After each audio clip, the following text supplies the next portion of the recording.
Well, hello there, everyone. My name's Lorie Hacker, and I am a faith community nurse. A little bit about myself. I have been a registered nurse for about 20 years, and I went through the University of Indianapolis Faith Community Nurse training in 2006. My clinical background has been in geriatrics, nursing education, and palliative medicine. I'm very excited to have with us today my very good friend, Jan Gaddis. And I want to tell you a little bit about Jan. Jan is also a faith community nurse, and she has been one for about 25 years. She's been a nurse for over 45 years. She's board certified from the ANCC, and her background is with pediatrics, dying children, acute care settings, and home care. And for the past 25 years, she has been the parish nurse at Holy Cross Community in health ministries, pastoral care, and neighborhood community outreach. Specifically, the last 3 years, Jan has also been a faith community nurse embedded in a palliative care team in the outpatient setting with Franciscan Health Indianapolis. So I want to welcome you, Jan. Thank you so much for being willing to share your experiences with us. I appreciate you being here. Thank you, Lorie. Thanks for inviting me, being part of it.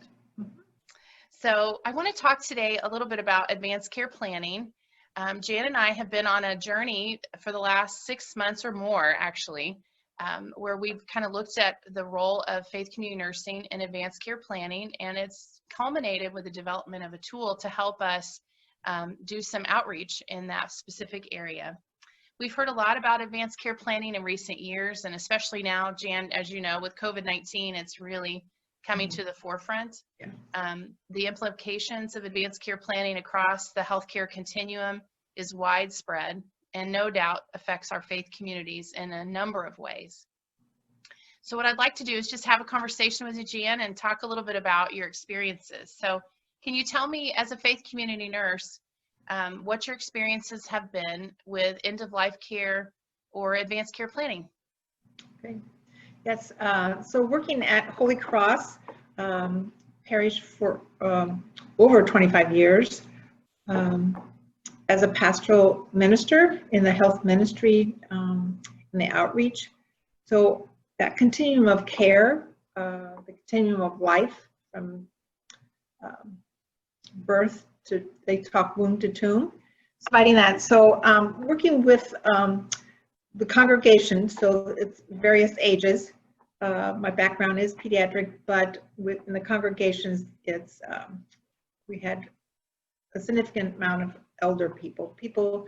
Then, so you know that as a faith community nurse, as a parish nurse, you know them as before they're sick, you know them as their congregant, as a friend. Then they maybe get diagnosed with a serious illness, and so then working through that and having conversations and navigating and advocating for them. So maybe when they go to the hospital, they're in a crisis, come home, maybe nearing death. So being invited into that sacred and profound time with them, working with the families, and then, you know, they died, funeral, then beyond, and the bereavement follow-up. So it sounds like because you've had this experience with everyone, knowing them before the illness or before the event, you were able to build some relationships and kind of walk with them. Yes. As you go through this process of making decisions and grief and all that goes with end-of-life care. Yes. And planning. And it's help educating them and being a presence with them, being there for them, not necessarily being the expert for them, but help to point them in a direction they need to go, or the things to think about, conversations to have, having those meaningful conversations with them, knowing what resources are available out there for them, helping them advocate with their healthcare provider to understand their disease, help with the family dynamics. So really meet them where they are and then see where we go beyond. And sometimes they may already know some things, but then they're confused or just don't want to talk about it. So just giving them comfortable, and like you said, building those trusting relationships has been very helpful. And then go from there. Yeah, it's sounds like a great foundation in that relationship, and like you said, just walking and seeing where that goes with those folks and giving them information. Can you think of a specific situation? You had mentioned before to me about funeral care, but can you think of a specific situation, and maybe you want to expand on that one more, where you were able to provide intentional care of the spirit as it related to kind of this end of life space or advanced care planning? Yes, there's several. Particularly, I'm thinking of someone who she was having problems and they were having trouble diagnosing, but once she got the diagnosis of ALS and the family was all involved, then was able, they really did call me in to be that advocate for them with the person and then with the family. So then we went through some things that she'll need to think about and just affirm what decisions need to be made and what kind of conversations. Then when we had the funeral, the spouse then said, Jan, I need to do this for me. So it continued, again, that continuum of care. He realized how well that his wife was prepared for dying and for himself, even though it was very difficult, but then asked, could we talk about this? Because he had lost his love of his life, and where does he go from now? And so part of that advanced care planning conversation was there for him. And I think that, and then the other families, other family members. Yeah, that's powerful to be there with someone during those intimate, tender moments of grief, and to be available to them and help him think about how he was going to approach his own end of life plan. And that's powerful. I don't go in and tell them what they need to do and this and that. I don't have a list. I approach them and wait for them to ask the questions. I invite them to think about things, and then, offer that I can be available, but I wait for them. And then that seems to be more meaningful for the person. It's not my agenda. It's not what I think they need to do. I mean, I know the resources, but they also, it needs to come from them, because it's patient driven, it's family driven, the person centered, not my agenda. Yeah. So I think that's important to point out. Yeah, definitely. Well, let's think a little bit about, the faith community in general. And I know that's a wide range of groups that we could include as a faith community nurse, and from all different types of denominations and practices. But when we think about the role of the faith community nurse within the faith community, how do you think the faith community can impact people that are preparing for their future medical care? Okay. What role does the faith community play? Okay, and the role, so people are attending churches, they're in the community, they're out there living their life, and then something happens, or serious illness, they get a diagnosis. And so the faith community is that support. You have your family and friends, but the faith community can be that support for that spiritual care support. And so having an intentional person there to minister, to be present, to help guide them, I think is very critical. Having conversations ahead of time before their crisis happens, or they're in the hospital and have to make these decisions very quickly. Having a faith group, the faith community nurse within the congregation, able to have, like we would have for the Golden Age group, our senior group, lunch and learns. And so we would have discussions when it's not attended to anything except for fun. And so we'd have the conversations and introduce them to ideas, give them information, give them handouts, and then be available for that one-on-one later. And so I would say it'd be successful if one person would say, hey, Jan, can we meet and talk about this? And usually that would happen, or there'd be a couple people. But having a group discussion helps it not be so intimidating, but then also it gives them invitation one-on-one to explore further. Yeah. And then being available for family conversations, family meetings and such, I think is very helpful too. So it's again, meeting the person where they are and the needs that they have. I don't always know what that is, and to help the person articulate what that might be, and then say, oh yes, here's we go, we've got this, do you want to think about that, or we've got these resources for them. Yes. And we kind of touched a moment ago on the idea of whole person care, and this is just a kind of tagging on to that question, you know, the role of the faith community and the faith community nurse in whole person care. Can you talk about that for just a moment? Of the whole person care. So yes, we talk about the intentional care of the spirit in mind, body, and spirit. And typically healthcare, we want to look at the physical, and that's the focus, but we're also looking at the whole person being the emotions, even financially, what's the family dynamics, what is the situation they're under. We're looking at those social determinants of health, looking at other areas than just you're sick and oh no, what can we do about that? So we want to be present for that whole person. And so that might be about attending to other things and then get to the issue that's underneath it all. So sometimes having conversations about other things then leads to these conversations. Okay. Yeah, I think that it's a powerful way to look at caring for people. To me, it's the heart of nursing, that whole person care.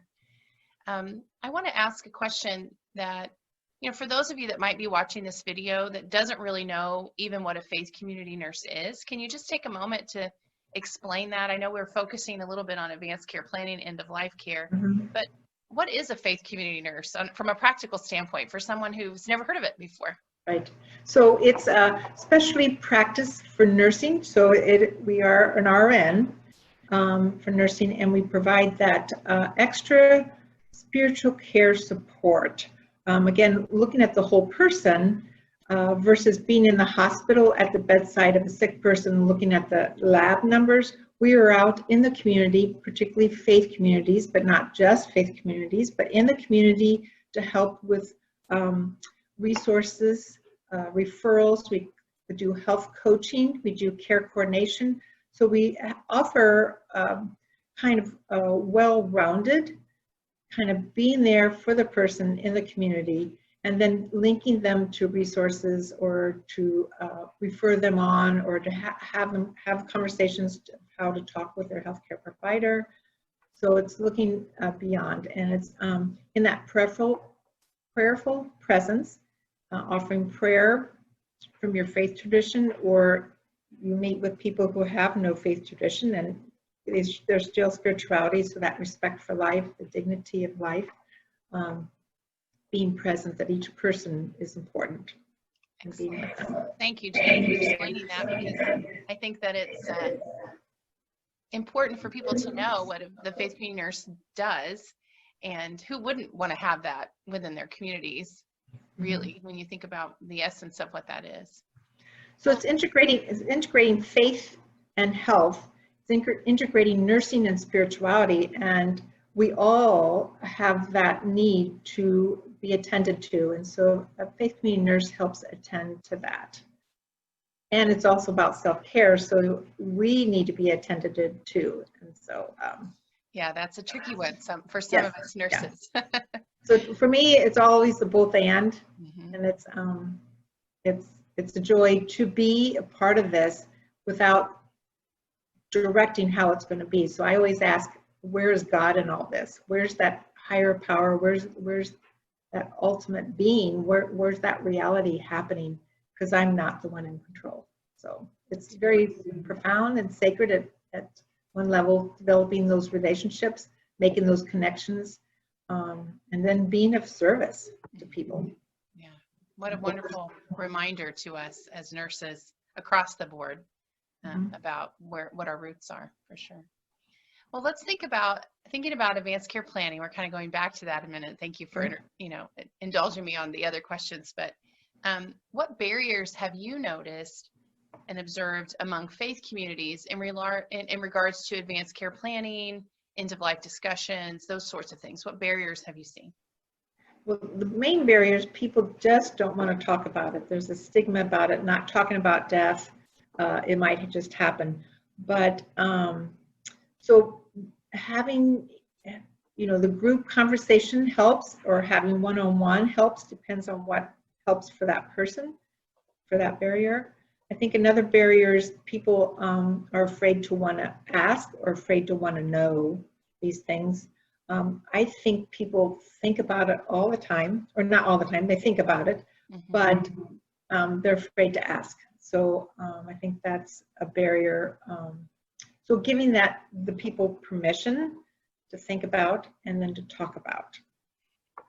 I completely agree, and I think I may have shared with you before, but I'll say it now, that there was a recent presentation I went to where the pastor was given a talk about the biblical stories about Christ and how he repeatedly was trying to prepare the disciples in the Christian Bible to be ready for his impending death and suffering and resurrection, and they didn't want to hear it either. So I think, it's been around a long time that we don't want to talk about the inevitable, but it's definitely infused throughout the Christian Bible and the scriptures for sure.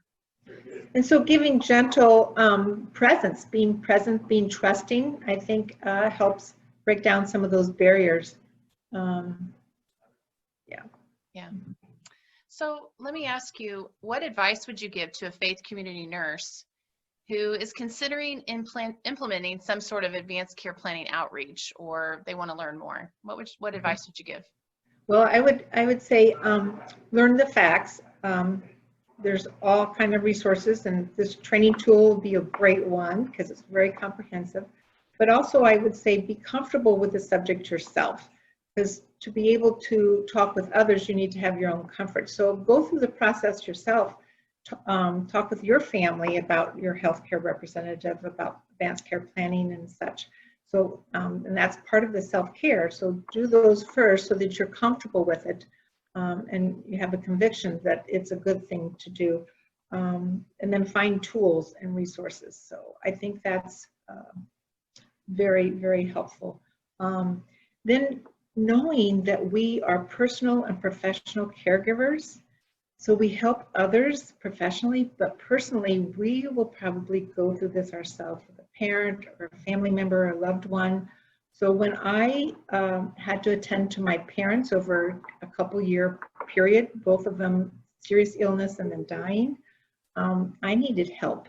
So I learned a lot from my own personal experience, calling upon my history with nursing and working with sick children and dying children through the years, and then all that I've learned through my parish nursing. So I needed to call on others. So I would say the advice is to know that personal. It's okay. We don't have to be the one to always know. There are other people out there that can help us as we're helping others. So attend to that. I think that's good. Now, how would someone, a nurse, be willing or interested, if they were interested in becoming a faith community nurse or getting connected, if they are a faith community nurse and want to get connected, say in the central Indiana area, what advice would you give them to get plugged in? Okay, so area hospitals and agencies have health ministries and parish nursing, faith community nursing, but we have a Indiana Center for Parish Nursing. So website, Indiana Center for Parish Nursing, has resources how to get started, has connections of and contacts for people to be aware of. Our national connection, international connection, is the Westbrook Institute. That's out of Memphis. We also have the Health Ministries Association. Again, Google any of that, and they have how to get started and what is it about. So there are many resources. I'd be happy to help people navigate. So here at Franciscan, I am that link, that contact person. If a nurse is interested, we can talk about, what are you interested in?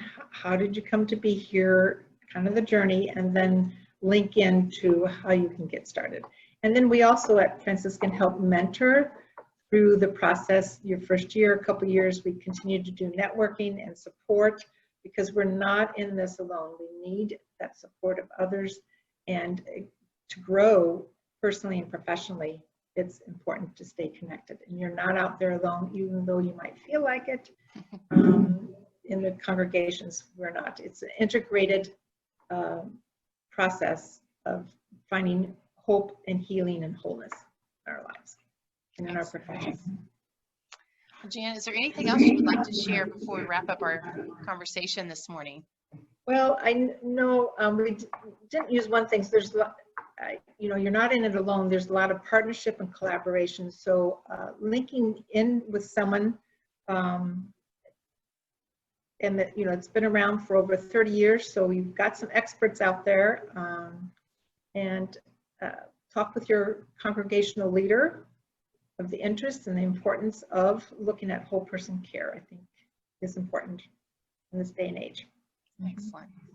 Well, Jan, again, thank you so much for all the work you've done to advance faith community nursing and to really improve the lives of so many people in your local and state and national communities, just by being an advocate and doing all the great work that you're doing, not only with faith community and parish nursing, but in palliative care as well.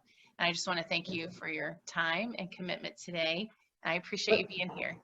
Thank you. It's been a passion and it's been a calling. And so I've not done it by myself. There's been so many resources and support, and I give God the glory in this journey of faith and wholeness. So thank you, Lorie. Appreciate it. It's been good working with you. So for those of you that are interested in more information about advanced care planning, you can certainly look at the advanced care planning training tool that will be available to you through Franciscan Health Parish Nurse Program, and hopefully other venues as well in the future. Thanks so much.